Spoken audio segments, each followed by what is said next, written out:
El tema del día de hoy es sobre el primado de Pedro.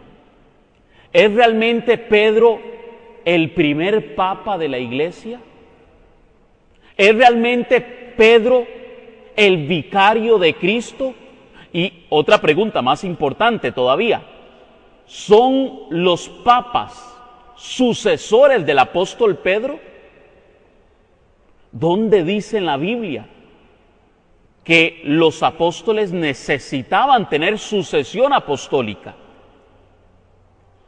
Cuando vemos una imagen del Papa Juan Pablo II, generalmente para la mayoría, católicos y hasta no católicos, nos trae un buen recuerdo.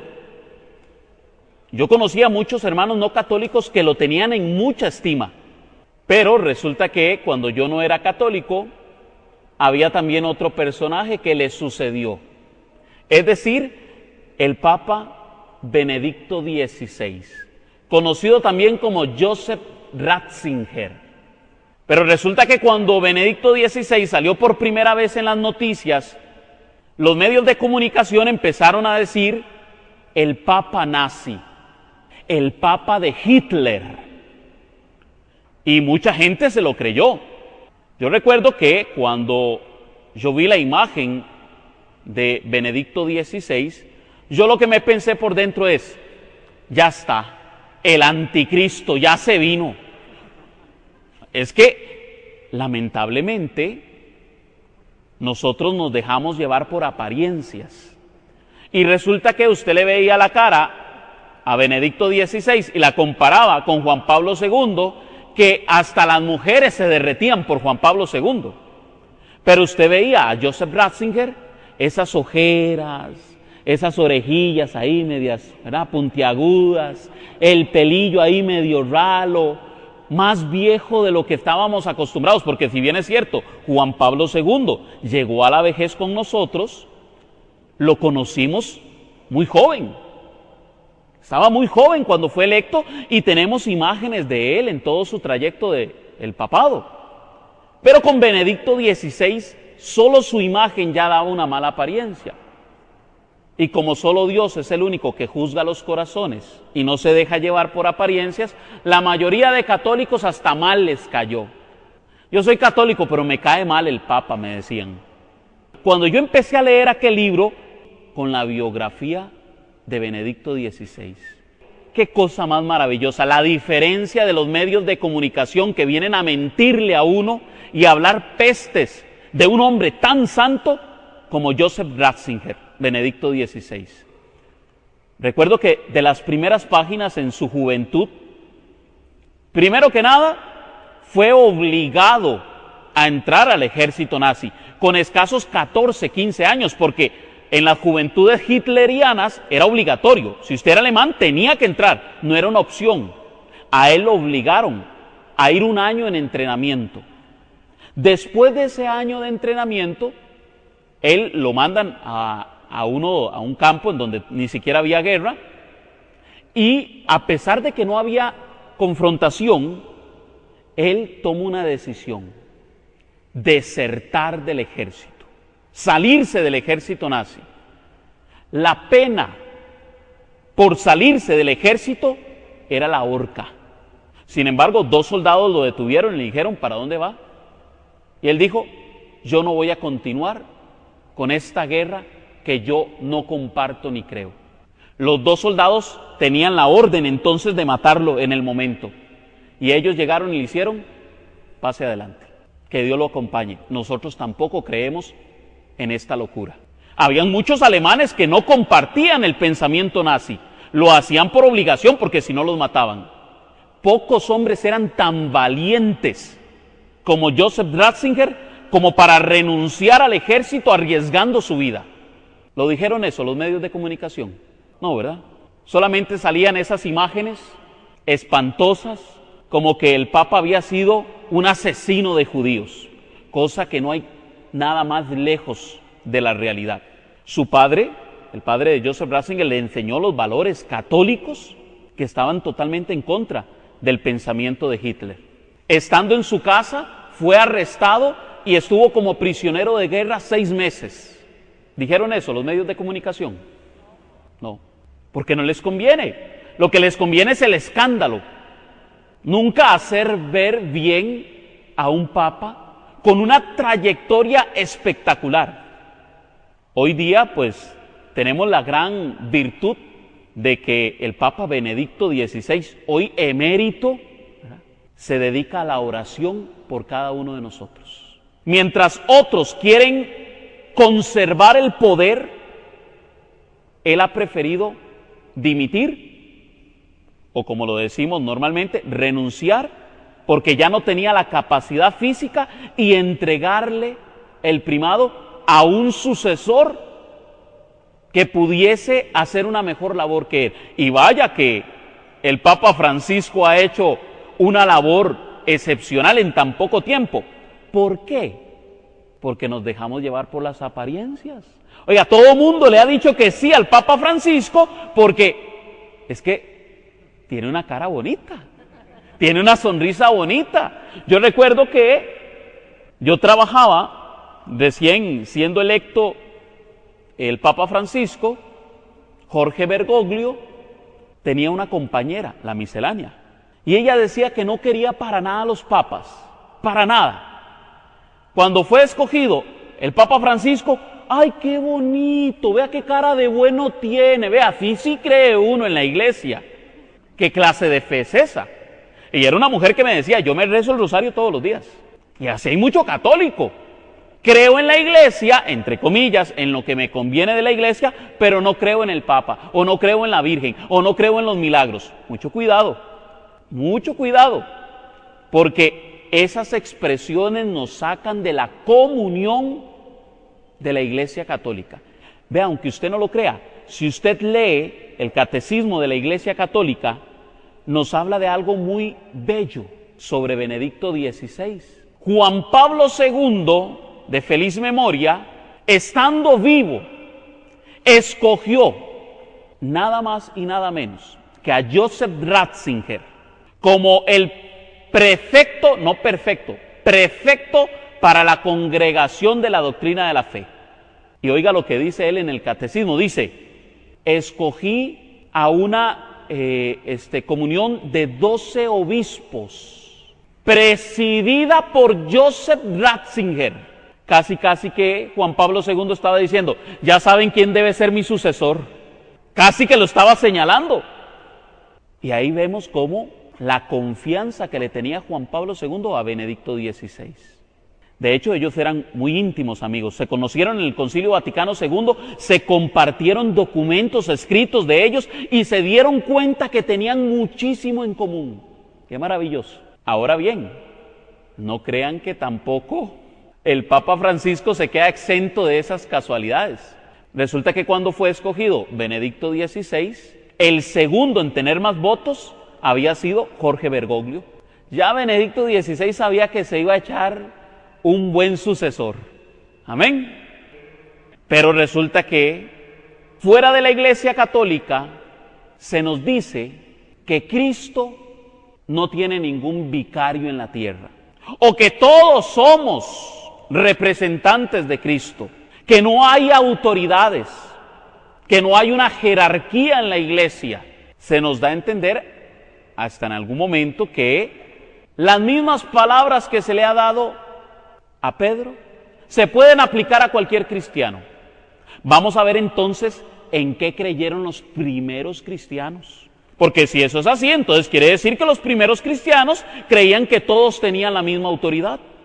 Apunte por ahí, porque este versículo es fundamental. Ya lo hemos visto varias veces, pero es importante. Primero que usted se lo memorice.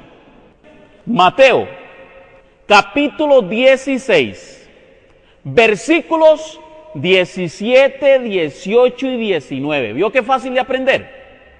Mateo 16, 17, 18 y 19. Lo voy a poner un poquito en el contexto de lo que está sucediendo. Porque desde el versículo 13, Cristo le ha preguntado a los apóstoles, ¿quién dice la gente que soy yo? Ellos le contestan, dicen que un profeta. Otros dicen que eres Juan el Bautista que ha resucitado entre los muertos. Y otros dicen que eres Elías que ha venido de los cielos. Jesús les hace una segunda pregunta. ¿Y ustedes quién creen que soy yo? Dice el texto bíblico que Pedro se puso de pie y le dijo: tú eres el Mesías, el Hijo del Dios vivo. Y entonces Jesús le contesta a Pedro: bienaventurado eres Simón, hijo de Jonás, porque no te ha revelado esto la carne ni la sangre, sino mi Padre que está en los cielos. Y yo a mi vez te digo que tú eres Pedro, y sobre esta piedra edificaré mi iglesia. Los poderes del infierno no prevalecerán contra ella. Yo te daré las llaves del reino de los cielos. Lo que ates en la tierra quedará atado en el cielo, y lo que desates en la tierra quedará desatado en el cielo. Palabra de Dios. Como pudimos ver en la Sagrada Escritura, Pedro, en primer lugar, ha identificado a Cristo. ¿Quién es Cristo? Le ha dicho: tú eres el Mesías, el Hijo del Dios vivo. Pedro deja claro quién es Jesús. Pero ahora Jesús se voltea donde Pedro e identifica quién es Pedro. Bienaventurado eres Simón, hijo de Jonás.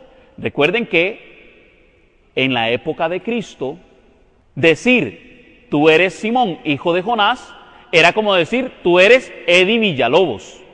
El nombre del padre se convertía como en el apellido.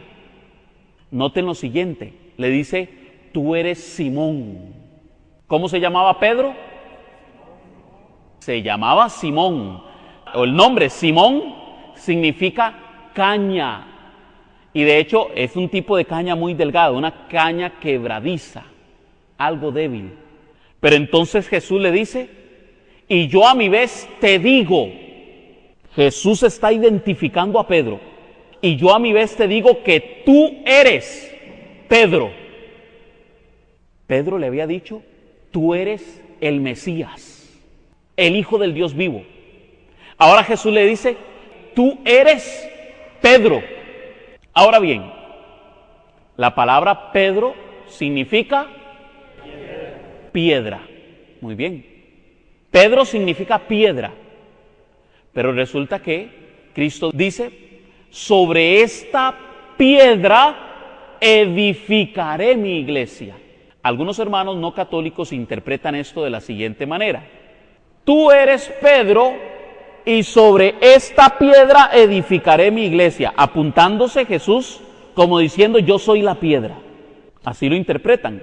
O otra interpretación es la siguiente: tú eres Pedro, y sobre las palabras que acabas de decir, es decir, que Cristo es el Mesías, el Hijo del Dios vivo, edificaré mi iglesia. Es decir, la piedra es aquello que Pedro ha profesado sobre Jesús. Esa es otra interpretación que algunos hermanos le dan. Vean, hermanos, si bien es cierto, Cristo es la piedra angular, porque así lo dice la Sagrada Escritura, hay algunos hermanos que dicen: Pedro no puede ser la piedra porque Cristo es la piedra angular. Lo primero es que hay que explicar qué es la piedra angular. Nosotros nunca hemos dicho que Pedro es la piedra angular, en ningún momento. Cristo es la piedra angular, pero ¿qué es una piedra angular? En el caso de las pirámides, la última piedra, la de arriba, la que servía de cabeza de la pirámide, era la piedra angular. O por ejemplo, cuando se hacían los famosos arcos en donde había una piedra en el centro, sosteniendo todo el arco, esa era la piedra angular. Por eso, vean cómo lo dice la Sagrada Escritura. Efesios 2, 20 al 22. Edificaos sobre el cimiento de los apóstoles y profetas, siendo la piedra angular Cristo mismo, en quien toda edificación bien trabada se eleva hasta formar un templo santo en el Señor, en quien también nosotros estáis siendo juntamente edificados hasta ser morada de Dios en el Espíritu. Palabra de Dios. Vean que Efesios capítulo 2 nos dice, edificados sobre el fundamento de los apóstoles. Es decir, hay un fundamento apostólico. ¿Le quita eso a Cristo que Él sea también nuestro fundamento? Porque también 1 Corintios capítulo 3, versículo 15, dice que Cristo es nuestro fundamento, que hemos sido edificados sobre Cristo. Nosotros en ningún momento estamos diciendo que Cristo no es fundamento. Es que la misma Sagrada Escritura dice que los apóstoles son fundamento de la iglesia. ¿Pedro es parte de esos apóstoles, sí o no? Claro que sí. Pero además de eso, Cristo ha dicho de Pedro, sobre esta piedra edificaré mi iglesia.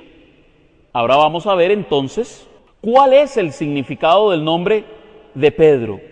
¿Por qué? Porque resulta que en el Antiguo Testamento podemos ver cómo Dios le cambia el nombre a algunas personas. ¿Algún ejemplo de eso?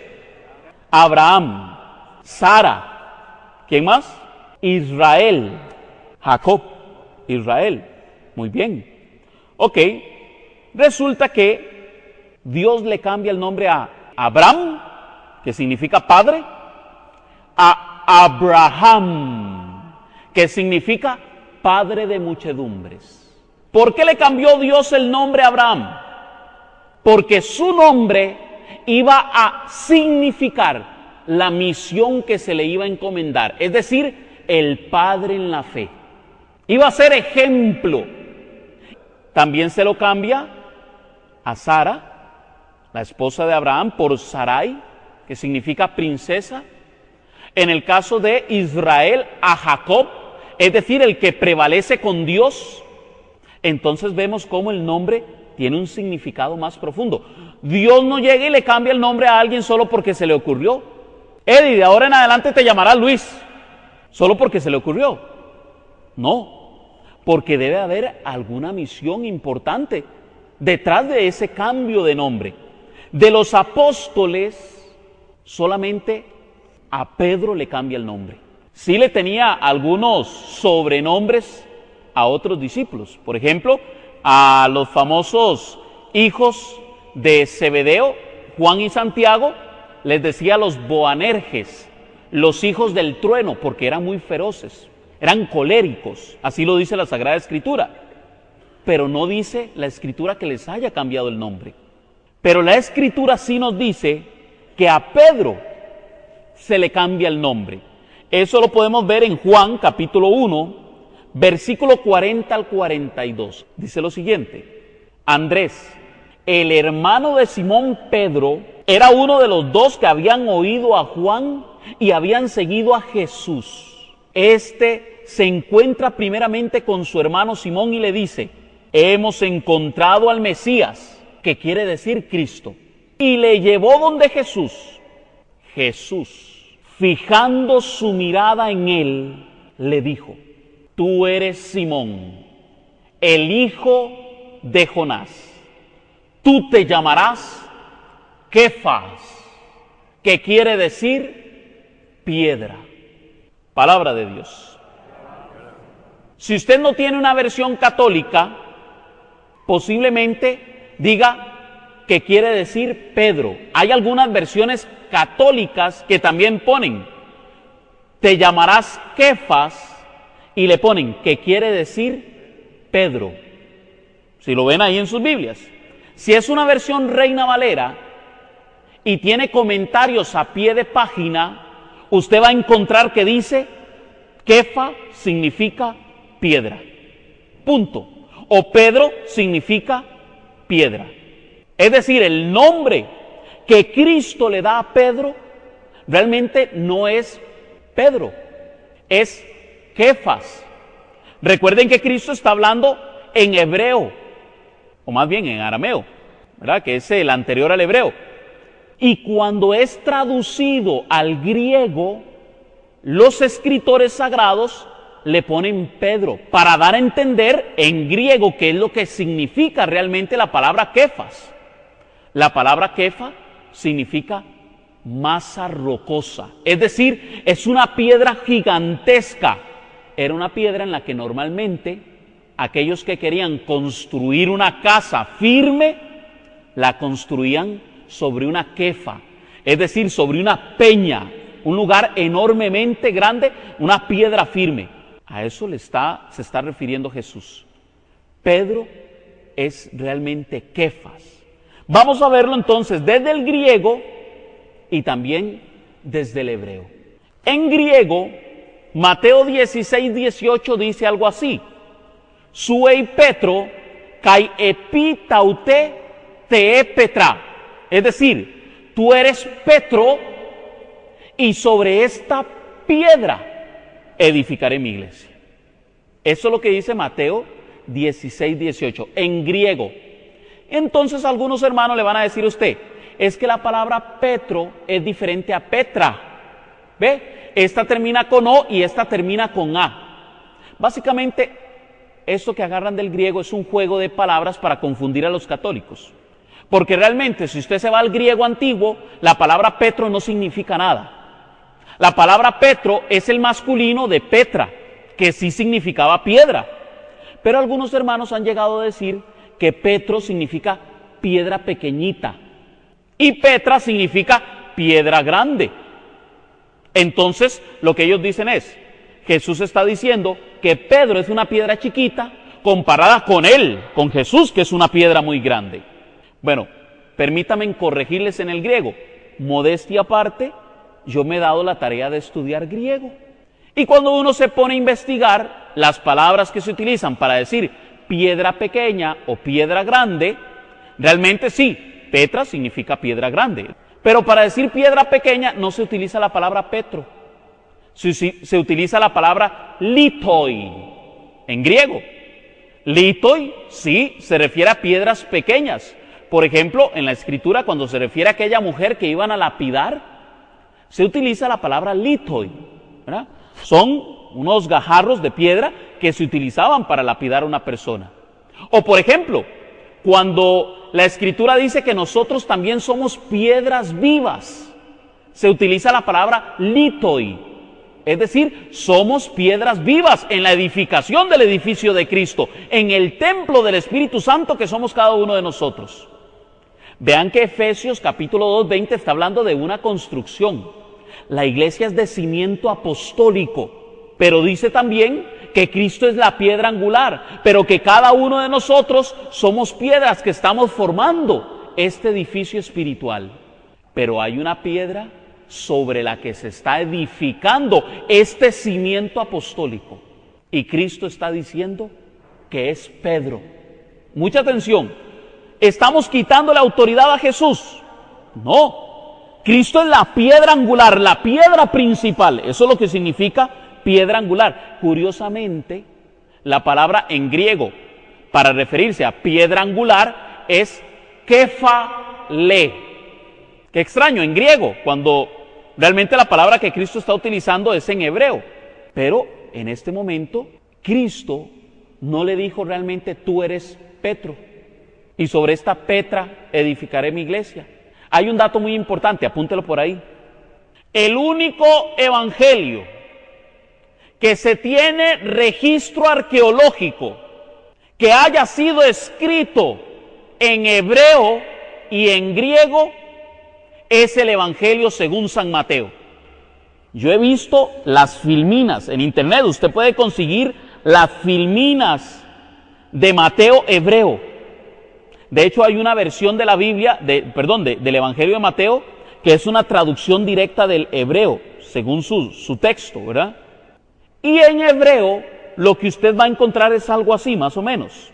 Y yo te digo que tú eres Kefas, y sobre esta Kefa edificaré mi iglesia.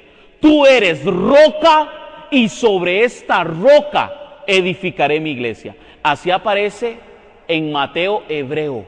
¿Por qué? Porque Cristo está hablando en hebreo, no en griego. Cristo le ha dicho, tú eres Kefa, roca firme, y sobre esta roca firme edificaré mi iglesia. Y para que no quede duda, cuando se hizo la traducción al griego, resulta que en griego, se los vuelvo a leer, se escribe, su ei Petro, kai epi taute, te Petra. Esa palabra taute del griego es omitida por los traductores. Si usted hace una transliteración palabra por palabra, usted diría, su, tú, ei, eres, Petro, Pedro, kai, y, epi significa sobre esta, taute. La palabra taute, cuando usted la traduce al español, dice misma. Sobre esta misma piedra edificaré mi iglesia. Mucha atención. ¿Por qué los traductores omiten la palabra sobre esta misma? Muy sencillo. Porque si yo estoy hablando de esta piedra, decir sobre esta misma piedra sería redundante. Y los traductores no quieren hacer esa redundancia, que sí existe en el griego. Es decir, en la traducción está diciendo, tú eres Pedro y sobre esta misma piedra edificaré mi iglesia. Así es que si ustedes se los quieren bailar con el asuntito del griego y aquí que allá, dígale, disculpe, Jesús hablaba en hebreo. Y Jesús le puso a Pedro Kefa, no Pedro. Y Kefa significa roca firme. Amén. Muy bien. Ahora bien, algunos nos van a decir que es que en el Antiguo Testamento se dice que Dios es la piedra. Y sí es cierto, Dios es la piedra, así como Cristo es la piedra angular y Cristo es Dios. En el Antiguo Testamento también se dice que Dios es la piedra. Pero vean este texto que les voy a leer. Isaías 51, versículo 1 y 2. Oiga lo que dice. Mirad a la piedra de donde fuisteis cortados y al hueco de la cantera de donde fuiste arrancados. Mirad a Abraham vuestro padre y a Sara que os dio a luz. Mirad a la piedra. Y luego dice, mirad a Abraham. La misma escritura llama a Abraham piedra. Y no solo le llama piedra, sino que además de eso le llama padre. ¿Qué significa la palabra papa? Padre. Eso es lo que significa la palabra papa. Padre. Ay, es que no llaméis a nadie padre. Dígame una cosa, Abraham, ¿qué es de nosotros? Usted le dice, el Padre de la fe. ¿Cómo el Padre de la fe? No, el Padre celestial es el único. Debería decirle usted. Es que nosotros podemos decirle Padre a cualquier sacerdote, al Papa podemos decirle Santo Padre, porque no estamos diciendo que es el Padre celestial. Cuando Cristo dijo, no llaméis a nadie Padre, porque solo hay un Padre en el cielo. ¿A qué Padre se está refiriendo? Al Padre celestial. La Escritura llama a Abraham piedra y lo llama Padre. Y además de eso, a Abraham le cambiaron el nombre. Qué coincidencia, ¿verdad? Cómo Abraham se asemeja mucho a Pedro. Le cambiaron el nombre, le llamaron piedra y además de eso le llamamos Padre. Lo que pasa es lo siguiente. Resulta que como nosotros decimos que Pedro es la piedra de la iglesia, se escandalizan nuestros hermanos. Yo le voy a sugerir algo. Ellos son astutos y llegan y le cambian de tema rápidamente a usted. Y le salen con otra. No, pero es que ustedes dicen que Él es el pastor y resulta que Cristo es el buen pastor y le salen con otra. Cuando le empiecen a hacer este enredo de que Pedro no es la piedra, que piedra grande, que piedra pequeña, dígale, vea, no hay ningún problema. Usted diga que es piedra grande, piedra pequeña, es solo de menos. Si de hecho el nombre no le está dando la autoridad. ¿Dónde está la autoridad que Cristo le está dando a Pedro? En las llaves. Ahí está la autoridad, en las llaves. Vamos a ver entonces, desde el Antiguo Testamento, una prefigura de Pedro. Isaías capítulo 22, versículo 20. Yo he visto comentarios bíblicos de algunos pastores no católicos, que cuando se topan con Mateo 16, 19, donde Cristo le dice, yo te daré las llaves del reino de los cielos, ellos dicen, este es un texto oscuro, porque no hay ninguna otra referencia en la Biblia. Vamos a ver si no aparece. Isaías capítulo 22, versículo 20 al 22. Dice así, aquel día llamaré a mi siervo Eliakim, hijo de Hilquías, le revestiré de tu túnica, con tu fajín le sujetaré, tu autoridad pondré en su mano, y será él un padre. ¿Qué significa la palabra papa? Y será un padre para los habitantes de Jerusalén y para la casa de Judá. Pondré la llave de la casa de David. ¿Qué le va a poner? La llave de la casa de David sobre su hombro. Abrirá y nadie cerrará. Cerrará y nadie abrirá. Ya desde el Antiguo Testamento estaba prefigurado la autoridad de las llaves. Resulta que en el Antiguo Testamento, el rey, en este caso David, el rey David, tenía su casa, su palacio. Pero David no era el que administraba todas las cosas del reino.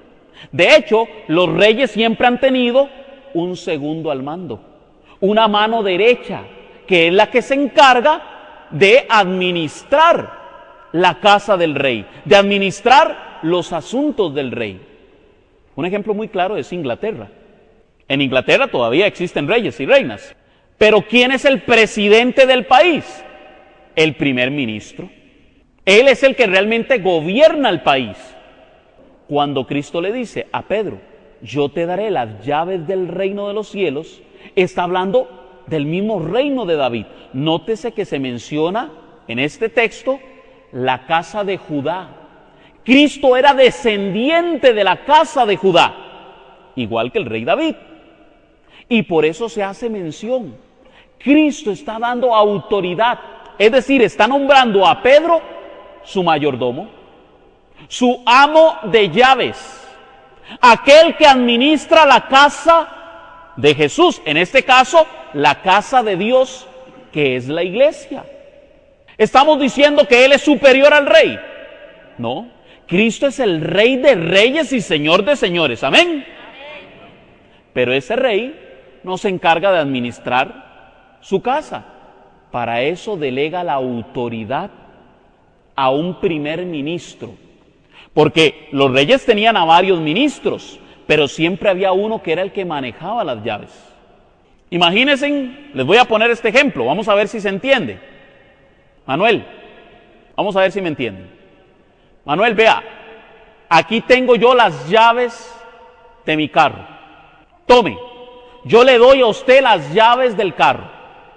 A quien usted deje entrar es como si yo lo dejara entrar. Y a quien usted no deje entrar es como si yo no lo dejara entrar. ¿Qué le estoy diciendo a Manuel? Respeto, autoridad, confianza. Yo estoy confiando mi vehículo en las manos de Manuel.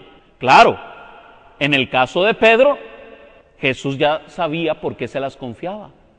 Porque dijo, esto no te lo reveló carne ni sangre, sino mi Padre que está en los cielos. Y además de eso le hace una promesa. Y las puertas del infierno no prevalecerán contra mi iglesia. Jesús le está prometiendo a Pedro, tranquilo, yo le doy autoridad, pero además de eso confía en mí, que yo también lo voy a proteger. Yo voy a proteger esa iglesia que usted me va a custodiar. Amén. Apliquemos este texto a Pedro. Vean palabra por palabra. Aquel día llamaré a mi siervo Eliakim, hijo de Hilcías. Bienaventurado eres Pedro, hijo de Jonás. Ahora aplíquele esto a Pedro. Jesús se lo está diciendo a Pedro. Le revestiré de tu túnica, con tu fajín le sujetaré, tu autoridad pondré en su mano, y será él un padre, será un papa. ¿Para quiénes? Para los habitantes de Jerusalén. ¿Cuál es la nueva Jerusalén? La iglesia, la Jerusalén celestial. Y para la casa de Judá, es decir, para los descendientes de Jesús. Pondré la llave de la casa de David. Yo te daré las llaves del reino de los cielos. Abrirá y nadie cerrará. Cerrará y nadie abrirá. Todo lo que ates, atado quedará en el cielo. Y todo lo que desates, desatado quedará en el cielo. Parece un texto oscuro. No se entiende. ¿Verdad que está clarito? Ya desde el Antiguo Testamento se estaba anunciando la autoridad que Cristo le iba a dar a Pedro. Amén. Hay algunos que llegan y le dicen a usted, pero es que Jesús es el que tiene la llave, porque después de que Cristo resucitó y se fue a los cielos, Él se dejó las llaves. Porque Apocalipsis, capítulo 3, versículo 7, dice lo siguiente: al ángel de la iglesia de Filadelfia escribe, esto dice el santo, el veraz, el que tiene la llave de David. Si él abre, nadie puede cerrar. Si él cierra, nadie puede abrir. Palabra de Dios. Ve, Jesús, que es el santo, el veraz, el verdadero, es el que tiene la llave de la casa de David. Seguramente cuando Pedro lo negó, le quitó las llaves. Por haberme negado, te quito las llaves del reino. Vean, hermanos, cuando usted le digan que es que Jesús es el que tiene ahorita la llave porque está en el cielo, dígale, hermano, muy sencillito, Jesús le sacó copia a la llave y se la dio a Pedro. Es que se les olvidó que se puede sacar copia a la llave. Es más, este texto lo que nos ayuda es a reafirmar lo que Cristo le está diciendo a Pedro. Jesús está en el cielo y le está diciendo, todo lo que tú ates en la tierra, yo en el cielo con las llaves, lo ataré en el cielo. Más bien este texto nos ayuda a reafirmar la fe de la iglesia. Resulta que nosotros decimos que el Papa es el pastor universal de la iglesia. Oiga, qué atrevimiento el de nosotros los católicos. Es más, para un evangélico, esto que yo estoy diciendo ahorita, normalmente le va a sonar como una herejía. ¿Por qué? No, es que Cristo es el único pastor universal de la iglesia. Sí, ciertamente, Cristo es el buen pastor. Cristo es más que un pastor. Cristo es el Rey de reyes y Señor de señores. Pero sí es cierto, Cristo es el buen pastor. Ahora bien, veamos cómo lo dice la Escritura. Juan capítulo 10, versículo 11. Dice Jesús, yo soy el buen pastor. El buen pastor da su vida por las ovejas. Este texto, si se saca de contexto, no se entiende completamente. Pero cuando usted se va al contexto, desde el versículo 1 al 3, leemos lo siguiente. En verdad les digo, el que no entra por la puerta en el corral de las ovejas, sino que salta por algún otro lado, ese es un ladrón y un salteador. El que entra por la puerta es el pastor de las ovejas. El que cuida la puerta le abre y las ovejas escuchan su voz. El texto tiene dos personajes: el buen pastor, el que entra por la puerta, y el que cuida la puerta, el que le abre al buen pastor, y además de eso tiene que tener llaves para poder abrirle. Amén. Ya desde el contexto estamos viendo cómo Cristo anuncia que va a haber un portero, alguien que tiene las llaves del reino de los cielos y es el que deja entrar a Cristo a esta iglesia. Pedro, el primer papa. Amén.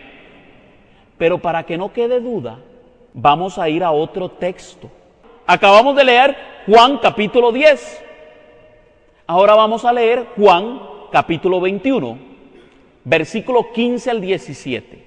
Después de haber comido, dice Jesús a Simón Pedro: Simón de Juan, ¿me amas más que estos?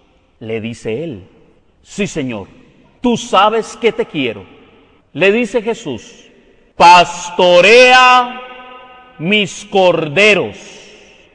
Vuelve a decirle por segunda vez: Simón de Juan, ¿me amas? Le dice él: sí, Señor, tú sabes que te quiero. Le dice Jesús: pastorea mis ovejas. Le dice por tercera vez: Simón de Juan, ¿me quieres? Se entristeció Pedro de que le preguntase por tercera vez: ¿me quieres? Y le dijo: Señor, tú lo sabes todo, tú sabes que te quiero. Le dice Jesús: pastorea mi rebaño. Palabra de Dios. ¿Quieren que se los explique? ¿O está más que claro? Jesús le pide a Pedro 3 veces: pastorea mis ovejas.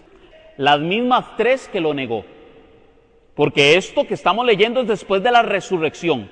Si Cristo quería quitarle la autoridad a Pedro, este era el mejor momento.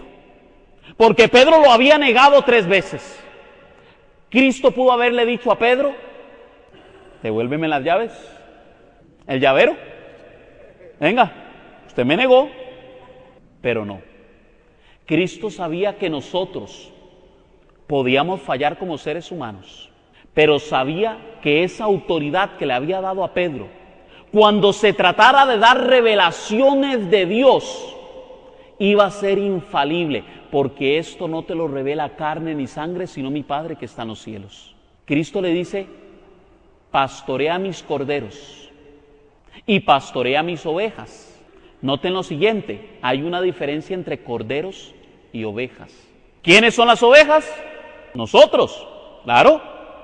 Pero ¿y quiénes son los corderos? Los corderos eran los machos jóvenes de la manada, aún vírgenes. Ya les empieza a sonar más o menos por dónde. Los apóstoles, los machos de la manada, que eran los que iban a servir para reproducir el rebaño. Cristo le está diciendo a Pedro: pastorea a mis apóstoles, pastorea a todos mis discípulos, a toda la iglesia universal. Pedro, el primer papa, es el pastor universal de la iglesia. Amén. Además, hay otros textos de la Biblia en donde Jesús se dirige a Pedro y solo a Pedro. Es curioso, ¿por qué Jesús no se refirió a otros? ¿Por qué siempre busca a Pedro?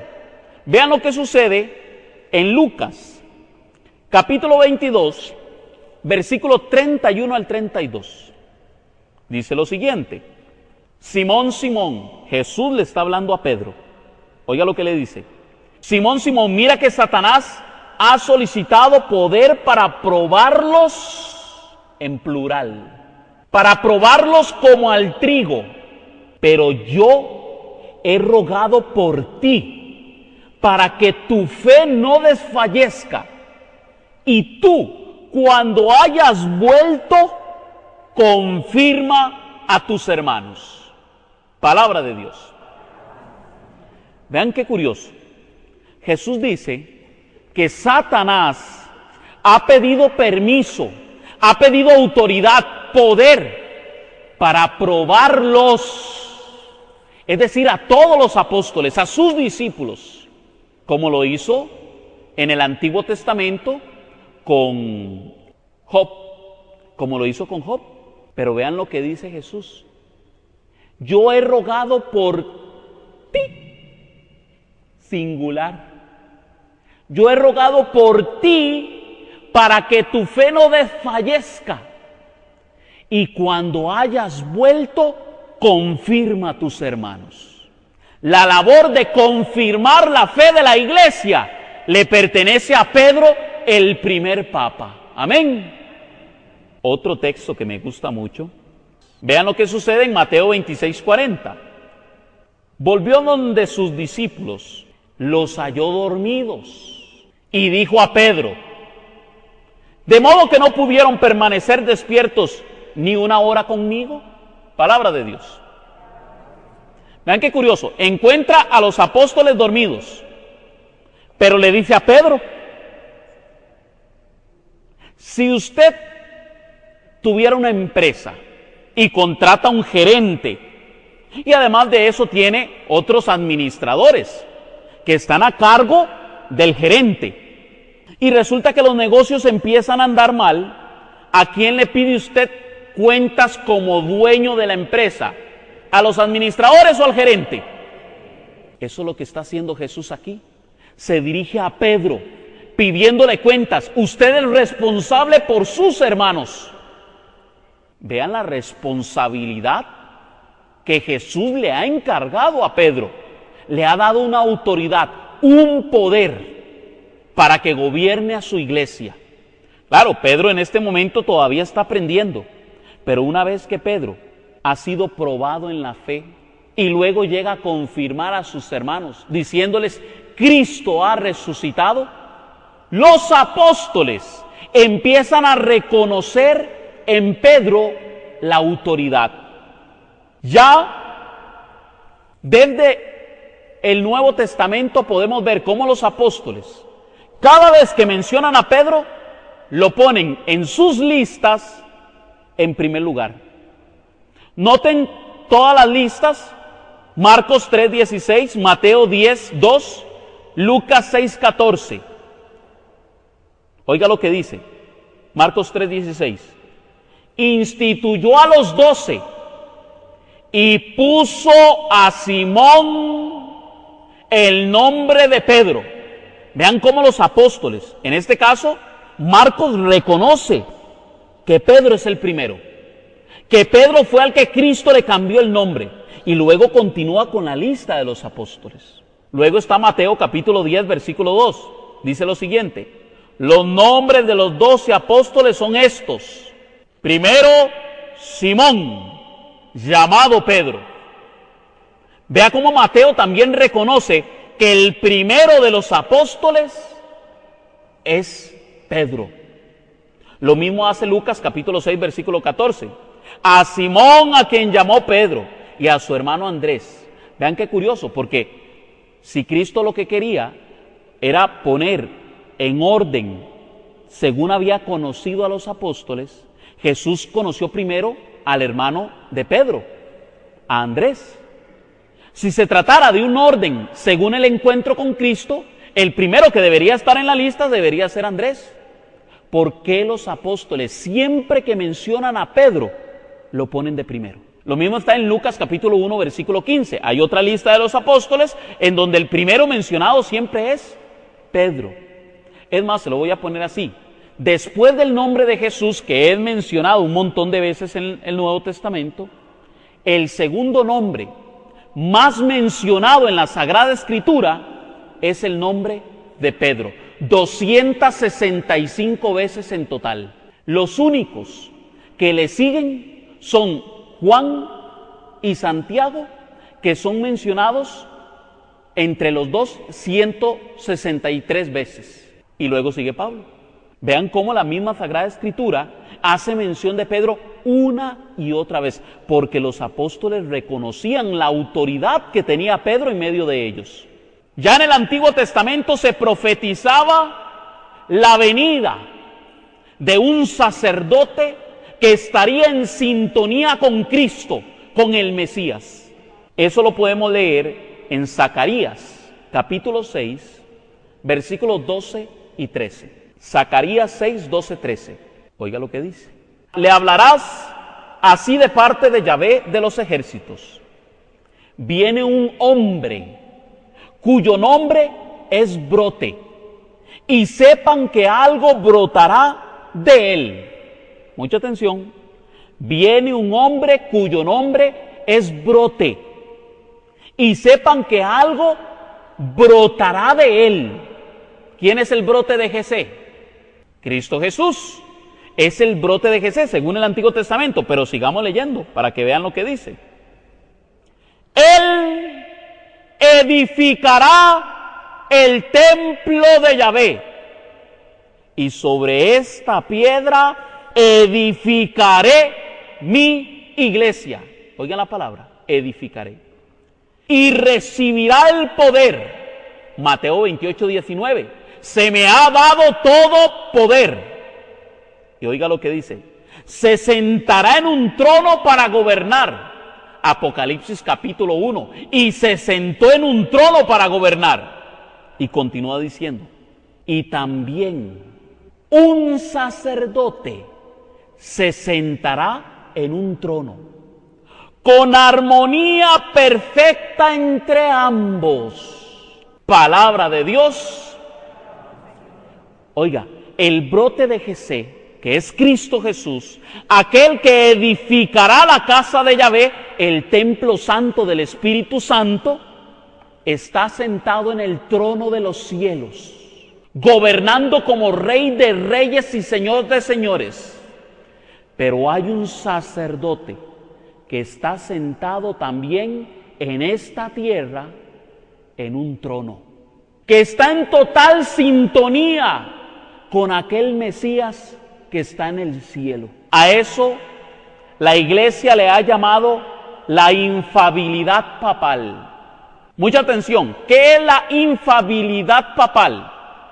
El Papa es infalible en asuntos de fe, doctrina y moral. Mucha atención. Significa la infalibilidad papal que entonces el Papa no peca. No, porque no dice la impecabilidad papal, dice infalibilidad papal. El Papa puede pecar, el Papa se puede equivocar en asuntos de historia, en asuntos de ciencia, en cualquier otro asunto. La Iglesia cree que el Papa no se puede equivocar en asuntos de fe, moral y doctrina. ¿A qué se refiere? Por ejemplo, cuando el Papa declara ex cátedra. ¿Qué es ex cátedra? Ex cátedra significa en la cátedra, es decir, en la silla, en el trono. Mucha atención. Cuando el Papa declara en el trono una revelación de fe, eso significa que Cristo y el Papa están en sintonía para dar una revelación. Ahora, ¿significa esto que es que el Papa llega y saca un papelito de la manga y dice, se me ocurrió esto para enseñarlo? No, generalmente los papas cuando declaran una revelación de fe ha sido algo que todos los cristianos han creído a través de los siglos. No es algo que se le ocurrió de la noche a la mañana. Por ejemplo, cuando Pedro declara una revelación de fe como tú eres el Mesías, el Hijo del Dios vivo, se está basando en todo lo que profetizaron en el Antiguo Testamento, en todo lo que se anunció del Mesías.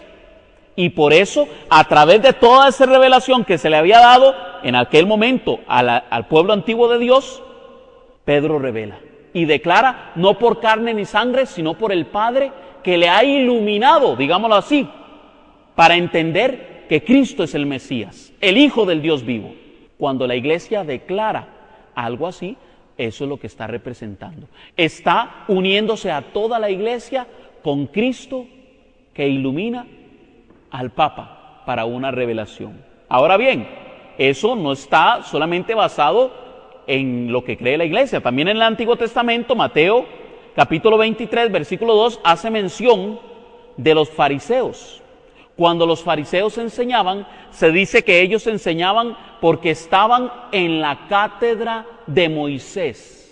Es decir, se sentaban en la silla de autoridad de Moisés.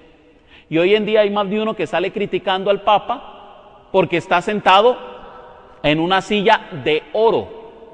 De hecho, cuando el Papa Francisco cambió la silla por una silla blanca, salieron muchos reportajes diciendo de qué se componía la silla anterior, y no era oro, para que sepan. No es que pesa 60 kilos en oro. Es hierro, primero que nada, y luego está forrado en bronce, pulido, y se ve como oro, ¿verdad? Y lo que tiene es una laminita muy delgada por encima de bronce, y tiene mucha pintura de color dorado, ¿verdad? Como decir que todo esto está pintado de oro. No es oro, es pintura dorada. Y hay gente que cree que es que el Papa, bueno, está sentado en un trono de oro. No, es un trono en cuanto es la silla de autoridad que Cristo le ha dado a la iglesia, que Cristo le ha dado a Pedro. Y por eso la iglesia todo esto lo toma y lo representa de una forma física. ¿Puede vivir el Papa sin una silla como esa? Sí, claro. ¿Cuántos papas han sido encarcelados? ¿Cuántos papas han sido exiliados? Montones. ¿Cuántas veces la iglesia ha sido desterrada de sus propiedades? Montones de veces. ¿Y ha dejado de ser iglesia? No, porque la verdadera autoridad no es una cuestión física. Las llaves no es una cuestión física, es una autoridad espiritual que Cristo le ha dado a la iglesia. Amén. Bueno, el dogma de la infalibilidad papal es proclamado en 1870. Y eso es lo que significa, el Papa no se equivoca en asuntos de enseñanza, dogmas o moral, doctrina o moral. Un dogma es un decreto, una verdad de fe invariable, es decir, una vez que ha sido declarada, nadie la puede cambiar. A tal punto que un Papa, si llega a negar un dogma de fe, puede quedar destituido de su puesto. ¿Lo oyó? Según el Código de Derecho Canónico, ese Papa se convierte automáticamente en un antipapa, es decir, en un Papa falso. ¿Por qué? Porque para que sea verdadero, esto no te lo puede revelar carne ni sangre, sino mi Padre que está en el cielo. Nosotros creemos que el Papa no se puede equivocar en su enseñanza. El Papa podría estar contando una historia y resulta que se equivoca en la fecha. En eso se puede equivocar. Pero cuando el Papa dice, he declarado ex cátedra, por ejemplo, Cristo es hombre y Dios verdadero, esa verdad de fe es innegable. La Virgen María ha sido siempre virgen, esa verdad es innegable. No puede llegar otro y decir, no, eso ya no lo creemos. Hay otras enseñanzas que son más disciplinares, es diferente. Las disciplinas sí pueden ser modificadas. Ahora bien, vamos a ver rápidamente, para ir terminando, rápidamente, cómo Pedro está presente con autoridad en toda la Sagrada Escritura. Iniciando por el mismo libro de los Hechos, que habla muy bien del apóstol Pedro. Pero desde el 1 Corintios capítulo 15, versículo 5, dice que Jesús se apareció primero a Pedro y luego a los 12. ¿A quién se le aparece primero? A Pedro, así lo dice Pablo. La primera sucesión de un apóstol la hace Pedro. Eso está en Hechos capítulo 1, versículo 15. La primera sucesión de un apóstol la hace Pedro. Dice Hechos capítulo 1, versículo 15, que aquel día Pedro se puso de pie en medio de los hermanos y les dijo, es necesario buscar a un sucesor para Judas, porque ya había sido profetizado que Judas iba a ser el traidor e iba a abandonar el ministerio al que había sido llamado. Mucha atención. Y dice la Sagrada Escritura que Matías es electo. Dice que tiraron a suerte. Hay gente que cree que sacaron una chapa, una moneda, la tiraron para arriba y ¡pum! Cayó Matías. No. Para los judíos, tirar a suerte era lo siguiente. ¿Quiénes votan por Matías? Y levantaban la mano. ¿Quiénes votan por el otro? Y levantaban la mano. Si eso le suena parecido a un cónclave, es mera coincidencia, ¿verdad? Han habido varias maneras de elección de un papa, pero ahí vemos cómo se elige a un sucesor. En ese caso, Pedro es el que lidera, tomando la palabra y dirigiéndolo. ¿Y sabe qué es lo mejor de todo? Que dice que Matías le sucedió en su episcopado, en su obispado. Es decir, que los sucesores de los apóstoles son los obispos. Por eso decimos que el obispo de Roma, el sucesor de Pedro, es el Papa. Hoy día, el Papa Francisco es el número 266. Pero resulta que si usted se va a la antigüedad, usted puede ver cómo la misma historia, la arqueología ha ido descubriendo cómo la única iglesia que ha tenido sucesión apostólica desde Pedro hasta la actualidad, solo la iglesia católica. Primero Lino, que sucede a Pedro, luego Anacleto, luego Clemente, Evaristo, y ahí usted sigue con la lista. En el siglo primero, o en el segundo, no recuerdo bien, hay un santo que escribe una lista de 17 papas. Y es un documento arqueológico, que todavía hoy día podemos constatar que ya habían listas de papas, 17 papas enumerados. O por ejemplo, hay otros santos padres que llegan y explican por qué fulano es nombrado papa. Es decir, es nombrado porque en ese momento todavía no se les llama papa, se le llama sucesor del obispo de Roma o sucesor de Pedro. Y ahí podemos ver, bueno, hay evidencia histórica y arqueológica hasta para tirar para arriba. El que niegue que el Papa hoy día es el sucesor del apóstol Pedro está behind the tree. Para los que no hablan inglés, detrás del palo. Claro, algunos dirán que es que luego se corrompieron y bla, bla, bla, pero lo veíamos la semana pasada. La iglesia de Cristo no se puede corromper porque Cristo le ha prometido a su iglesia que ni las puertas del infierno prevalecerán contra ella. Amén. Seguimos viendo. Pedro con autoridad presente en las Sagradas Escrituras. El primero en predicar en Pentecostés, el apóstol Pedro. Hechos capítulo 2, versículo 14. El primero en sanar a un paralítico, también lo hace Pedro. Hechos capítulo 3, versículo 6. La primera predicación a los jefes de Israel, nuevamente Pedro en Hechos 4, 8. La primera revelación y la primera excomunión que se le hace a Ananías y a Zafira, Hechos capítulo 5, versículo 3. La primera sanación se da con la sombra de Pedro, en Hechos capítulo 5, versículo 15. El primer resucitado de mano de Pedro, en Hechos capítulo 9, versículo 40. La primera evangelización a los gentiles la hace Pedro en Hechos capítulo 11, versículo 4. Pablo llega a declarar a Pedro columna de la iglesia, junto con el apóstol Juan y Santiago. Recuerde que también Santiago tuvo un papel muy importante en la iglesia primitiva. De igual forma, el apóstol Juan, por haber sido el que murió más viejo, es decir, aquel que murió de muerte natural. Eso está en Gálatas capítulo 2, versículo 9. El primer concilio de la iglesia es presidido por Pedro en Hechos capítulo 15, versículo 1 al 28.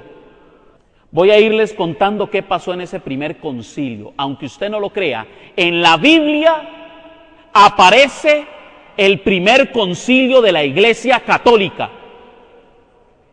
Resulta que Pablo y Bernabé empiezan a tener unas discusiones con varios fariseos que se habían convertido al cristianismo. Óiganlo bien, eran fariseos, pero habían empezado a creer en Jesús. Resulta que discutían con Pablo y Bernabé porque ellos decían que para que los cristianos se salvaran, tenían que circuncidarse. ¿Lo oyó bien? Los judíos querían judaizar a los cristianos. A eso se le llama judaizantes. Es decir, que los cristianos estamos obligados a cumplir con normas del Antiguo Testamento. Pablo y Bernabé le decían, no, nosotros no tenemos por qué circuncidarlos. Y se arma un problema. Resulta que al ver ese problema, Pablo, como autoridad de la iglesia, declara en ese momento, vamos a ir a la iglesia para que nos diga qué hacer. Si eso fuera uno de estos apóstoles modernos, le hubieran dicho a esos judaizantes, yo declaro en nombre de Cristo Jesús. Oye, y esa declaración es respetada por todos. Pero Pablo, que es apóstol y tiene autoridad, se remite a la iglesia. ¿Cómo es eso? No es que la iglesia somos todos. No es que yo soy iglesia y entonces yo puedo decidir qué creo. Error. Dice la Escritura en Hechos, capítulo 15, versículo 1 al 28, que se fueron a la iglesia de los apóstoles y los presbíteros, es decir, a la iglesia que tiene la autoridad. Y una vez están en esa iglesia, empiezan a contar cómo los gentiles se han convertido. Pero resulta que se arma una discusión. Y en medio de esa discusión, en el capítulo 15, versículo 7 del libro de los Hechos, dice lo siguiente. Después de una acalorada discusión, Pedro se puso en pie y dijo, hermanos, ustedes saben cómo Dios intervino en medio de ustedes, ya en los primeros días, cuando quiso que los paganos escucharan de mi boca el anuncio del Evangelio y abrazaran la fe. Palabra de Dios. Pedro declara en ese momento que los gentiles, es decir, nosotros, somos salvos por la gracia de Cristo Jesús y no por la ley. Pedro declara. En ese momento, ¿sabe qué es lo que sucede? Dice el versículo 12, toda la asamblea guardó silencio. Inmediatamente Pablo y Bernabé se ponen a contar las conversiones que han sucedido y los milagros que han sucedido en medio del pueblo. Pero una vez que Pablo y Bernabé terminan de contar esto, oiga lo que hace Santiago en el versículo 13. Santiago tomó la palabra y dijo, hermanos, escúchenme. Simeón ha declarado. Y empieza a contar lo que Pedro acaba de decir. Inmediatamente cita 2 versos del Antiguo Testamento. Oiga lo que sucedió. Pedro declara primero y luego buscan la Biblia. Si fueran protestantes, hubieran dicho, ¿cómo solucionamos este problema? Vamos a la Biblia primero. En la iglesia de Cristo no es así. Primero el Papa declara y luego la Escritura lo confirma. Amén. Démosle un aplauso al Señor por eso, porque estamos en una iglesia con autoridad. Tenemos a un Papa sucesor del apóstol Pedro, que viene a pastorear a su rebaño, al rebaño de Cristo, con amor, con gracia y con paz. Qué dichosos somos al tener tantos papas santos, porque, como les decía, los papas no son impecables, son infalibles. Búsqueme a cualquiera de esos papas que le han sacado chuicas viejos en el pasado y enséñeme cuándo cambió la doctrina de la Iglesia Católica. puede ser el papa más corrupto de este mundo, que ninguno se ha atrevido a cambiar la enseñanza de la Iglesia Católica. Ninguno. Uno de los más famosos que se han mencionado es el famoso Papa Borgia, Alejandro VI. La dinastía Borgia y ¡mua!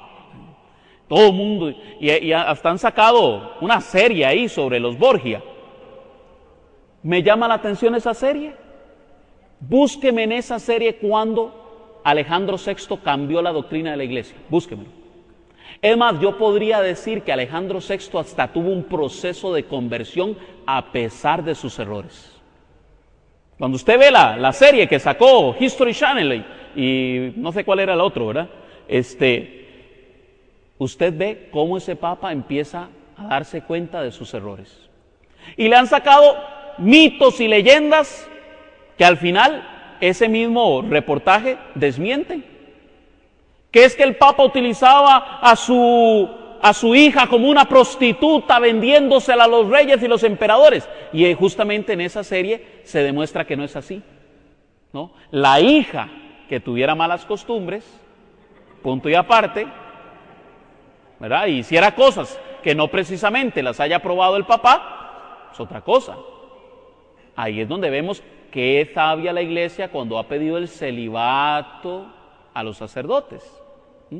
Porque se imagina, cada escándalo de un hijo de un sacerdote sería un escándalo para la Iglesia. Que sabia la Iglesia, además de que hay otros motivos, pero eso lo vamos a ver más adelante, en otros temas.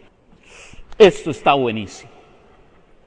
El primado en las fuentes patrísticas, los sucesores de los apóstoles del siglo I, siglo II y siglo III atestiguan la autoridad de Pedro en la Iglesia. Tertuliano, en el año 180 más o menos, a finales del siglo II, comentando Mateo capítulo 16, versículo 18, dice lo siguiente: tú por tanto, supones que el poder de atar y desatar se ha derivado hacia ti, es decir, a toda la Iglesia igual que a Pedro. ¿Qué clase de hombre eres? Vertiendo y cambiando totalmente la intención manifiesta del Señor, confiriendo esto personalmente a Pedro. Sobre ti, dice, edificaré mi iglesia y te daré las llaves a ti, no a la iglesia. Resulta que de los apóstoles, solo a Pedro se le dan las llaves. A los demás se les da la autoridad de atar y desatar, en Mateo 18, 18. Pero solo a Pedro se le da la autoridad de las llaves. Esto lo sabía Tertuliano, uno de los primeros cristianos del siglo II. Orígenes, en el siglo III, oiga lo que escribe Orígenes. Pedro, sobre quien se edifica la iglesia de Cristo, contra la cual las puertas del infierno no prevalecerán. Orígenes. San Cipriano, siglo III, igual, dice lo siguiente de la unidad de la iglesia, sobre la unidad de la iglesia. Cierto que los demás apóstoles eran lo que era Pedro. Estaban dotados, como Pedro, de la misma dignidad y poder, pero en principio nace la unidad. Se otorga el primado a Pedro para manifestar que es una la iglesia y una la cátedra de Jesucristo.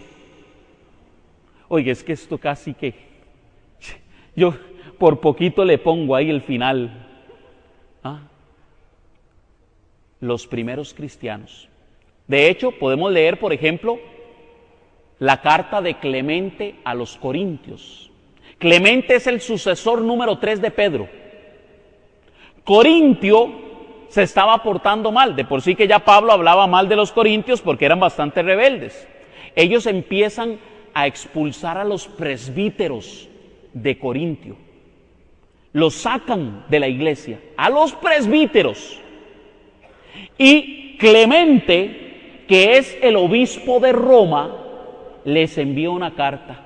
En el año 80, todavía está vivo el apóstol San Juan, y San Juan está en Éfeso, es decir, a unos pocos kilómetros de Corinto.